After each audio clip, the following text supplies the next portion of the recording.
জোরে বল। দুই প্রকার মুসলমান, একটা হলো হুসাইনি মুসলমান, আর একটা হলো এজিদ মার্কা মুসলমান। ঠিক না? হুসাইন কাফেলা আজান হইল, এজিদার কাফেলা আজান হইল।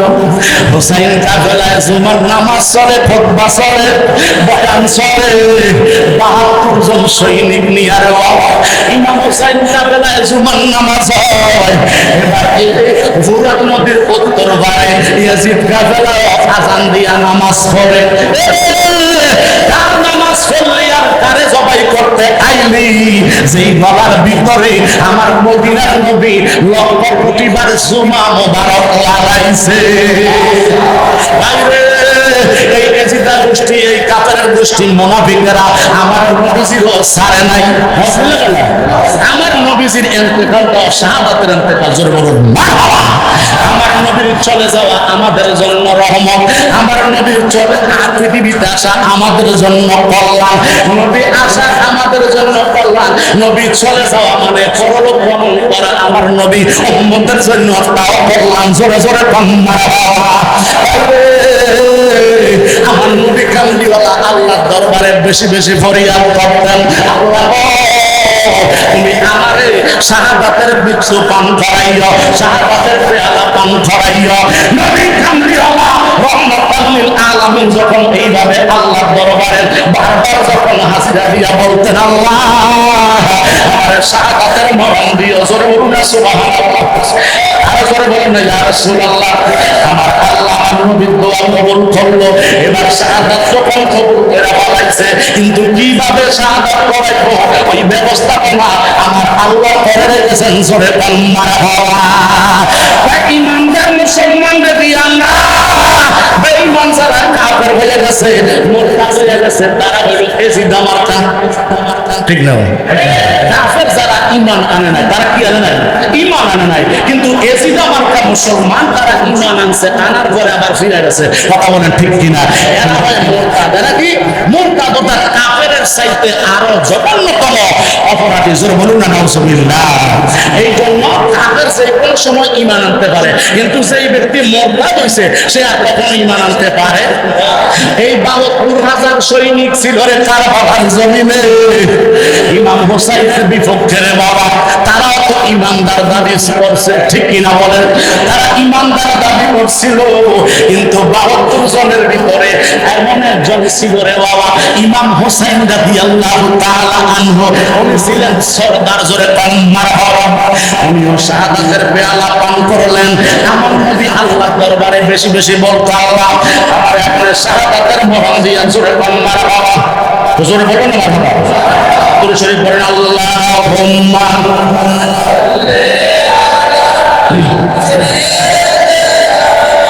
মাওলানা ওয়া আলা আলি সাইয়্যিদিনা। আরে মহরম 10 তারিখে কি বলাইলে রাব্বানা। আরে মহরম 10 তারিখে কি বলাইলে রাব্বানা।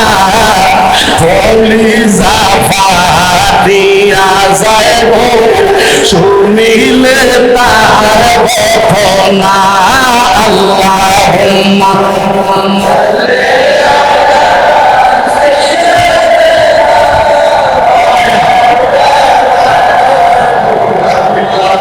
ওয়া আলা আলি সাইয়্যিদিনা। হে আমার বাবা, একটু গভীর মনোযোগ বাবা। আমার নবী দোয়া করেছেন আল্লাহর দরবারে, আল্লাহ আমারও তুমি শাহাদাতের ইন্তেকাল দিও। আমার আল্লাহ কবুল করলেন। কিভাবে দিবেন, কিভাবে দিবেন, কিভাবে দিবেন? ২৭টা যুদ্ধে নবী নিজেই অংশগ্রহণ করলেন, যুদ্ধ পরিচালনা করলেন। যুদ্ধের ভিতরে খায়বারের যুদ্ধ সমাপ্ত হওয়ার পরে আমার মদিনার মুস্তাফা রহমাতুল লিল আলামিনকে এবার একজন লোক লোক ছিল, ওই লোকটা ছিল উপরে ছিল একেবারে কাগজের ফুল, দেখতে বেশি সুন্দর, ঠিক নিও? এটা বন্ধ নাই সাধ নাই, কথা কোন ঠিক না বেড়ে। গোলাপ ফুল গাছের চতুর্দিকে দেন, গলায় দেন, এটার গ্রাম আছে না নাই? সৌন্দর্য আছে, গ্রামও আছে, কথা কোন ঠিক কিনা? আমার দয়াল নবীর দাওয়াত দিল এই খায়বারের যুদ্ধ ফিরে আসার সময়। হারেসা বিনতে জয়নব বিনতে হারেসা সে একটা বকরি জবাই করলো। জয়নব বিনতে হারেসা হাদিস শরীফের মধ্যে আসছে, জয়নব বিনতে হারেসা বকরি জবাই কইরা সে ছিল এজিদ মক্কা মুসলমানের অন্যতম সদস্য। জোরে জোরে কোন নাউজুবিল্লাহ। বাইরে উপরে দেখতে সুন্দর একেবারে ইমানদার, কিন্তু ভিতরে কারবার চালাইছে, লিক অফ করে দিছে ইসলাম ধর্মের ধ্বংস করার জন্য। সমস্ত কুফরিয়তা পাস করে দিত। ওই জয়নব বিনতে হারেসা নবীর দাওয়াত দিল, নবী গো আপনি নবী যুদ্ধের ময়দান থেকে আসার সময় আমার বাড়িতে আপনারা দাওয়াত দুপুরের লাঞ্চ করবেন। আমার নবী বলে ইনশাআল্লাহ। জোরে জোরে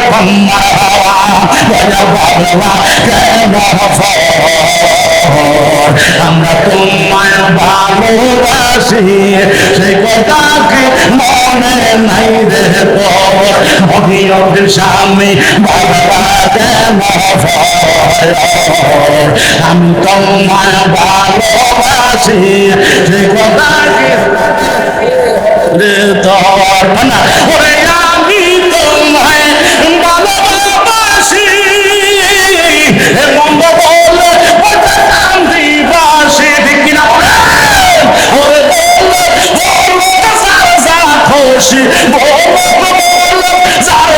খুশি দইরাছি তোমার চরণ, ভাবলে কেন?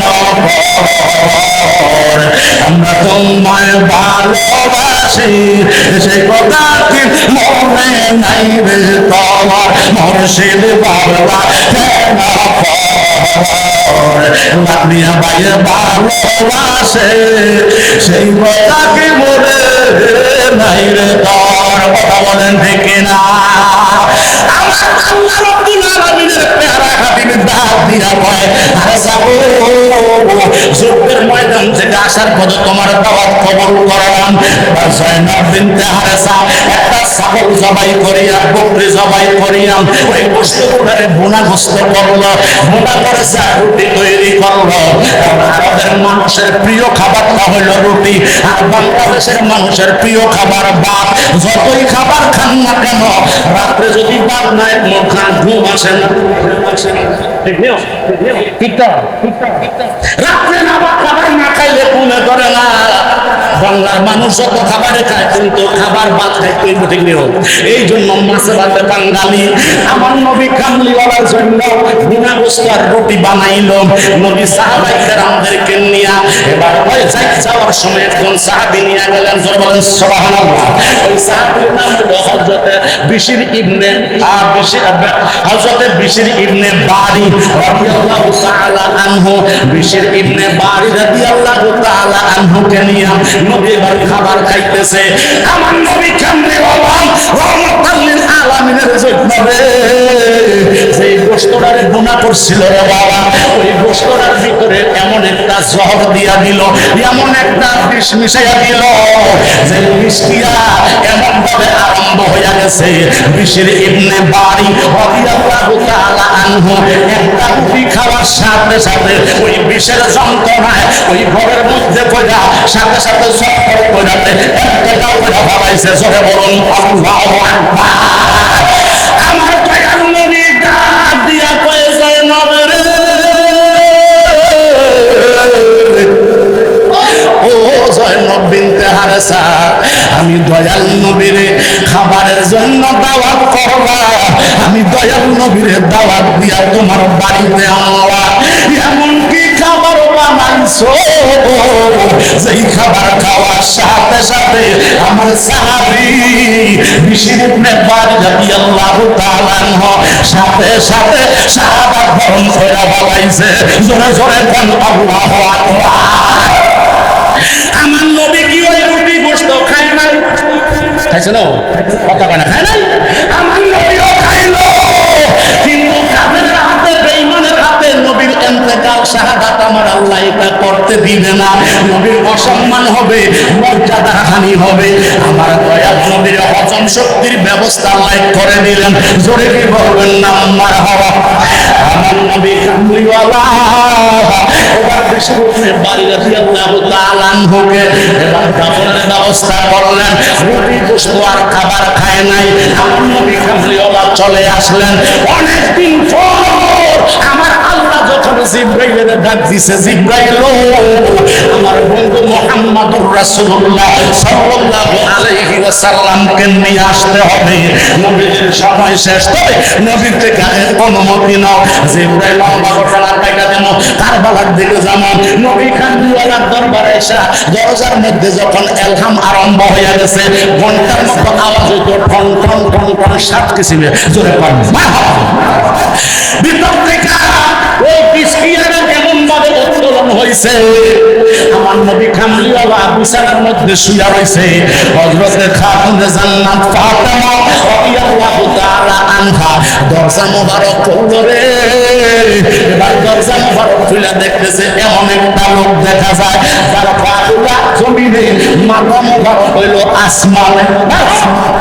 এত লম্বা একজন লোক নবী কামলিওয়ালার হুজ্জা মোবারকের সামনে দাঁড়াইছে, সালাম দিল। সালাম কালাম শেষ হয়ে আপনি কে? আমার চিনবা না, আমি নবীর দরবারে আসছি, আমার নাম হইল হযরতে আজরাইল।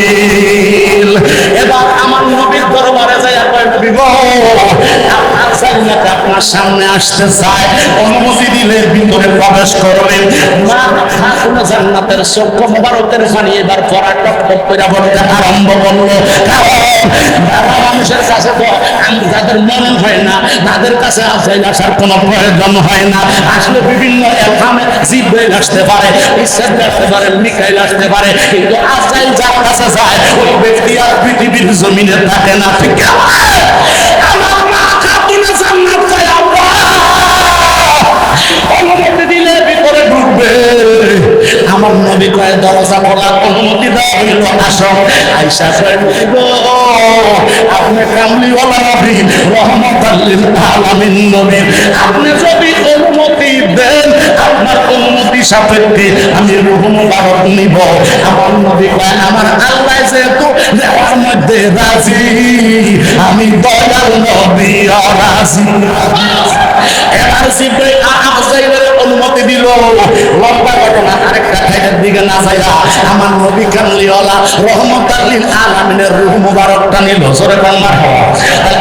আমার নবী কাল্লাহ ওই শাহাদাতের কারণ ওই ব্যথাটা ছিল, ওই বিষক্রিয়াটা দীর্ঘ প্রায় 6.5 মাস পরে ওই বিষক্রিয়াটা আরম্ভ হয়েছে। বিশেষ যন্ত্রণায় নবী হুজ্জা মুবারকে ছটফট করে, কারণ আমার নবীর দোয়া তো আল্লাহর দরবারে গ্রান্টেড হয়ে গেছে, যার জন্য আল্লাহ একটা ওসিলা করাইয়া নবীর দোয়াটা কবুল কইরাছে। আমার কামলিওয়ালা নবী রহমাতাল লিল আলামিনের এবার রূহ মুবারকটা নিয়ে আজরাইলে উপরের দিকে যাচ্ছে। জোরে কোন মারহাবা, আরে জোরে। আজরাইলে উপরের দিকে যায়, আজরাইলের হাতটা খালি নিচের দিকে নামতেছে। আজরাইল ডাক দিয়া কয় আল্লাহ, ও আল্লাহ, সকল মানুষের রূহ কবজ করার পরে, কবজ করার পরে, নেওয়ার পরে কবরের দিকে আসতে কোনো সমস্যা হয় না। যারা জান্নাতি হবে তাদের রূহটা বেহেশতি কাপড়ে নেই। যারা জাহান্নামী হবে খসখসে জাহান্নাম কাপড়ে নেই, চতুর্দিকে দুর্গন্ধ ছড়াইয়া যায়। যারা জান্নাতি হয় চতুর্দিকে খুশবু ছড়াইয়া যায়। আপনার হাবিবের সুলতানুল রূহ মুবারকটা আমার হাত মোবারকের ভিতরে, আমি উপরে যাইতে চাই, উপরে যাইতে পারি নাই, নিচের দিকে কেন ডাকবা যাই। জোরে কি বলবেন না মারহাবা। নবীজি আমার উম্মতের কান্দার, নবীজি আমার উম্মতের কান্দার, সবাই তারা বড় আল্লাহ জান্নাতে দিয়েছে। সিংলি নারে বেঈমান সেই নবীরে গো, সিংলি নারে তোরা সেই নবীরে। ঠিক না বলেন? আজরাইলে কয় আল্লাহ উপরের দিকে যাইতে পারি না, নিচের দিকে যেন ডাইবা যায়, শক্তি দিয়ে আমারে তুমি বানাইলা। আল্লাহ কয়, ও আজরাইল, আমার বন্ধুর রূহ মোবারকের সাথে বেয়াদবি করিও না। বেহেশতের কাপড়ের মধ্যে রূহ মোবারকটা নিলা, আমার বন্ধুর উপরে দরবার দুরূদ শরীফ পড়া, তোমার হাতটা হালকা হইয়া যাইবা। নবীর উপরে দরুদ শরীফ বললে লাভ না লস? জোরে বলে না, লাভ না লস? দরুদ শরীফ পড়েন, সালাত দুনিয়া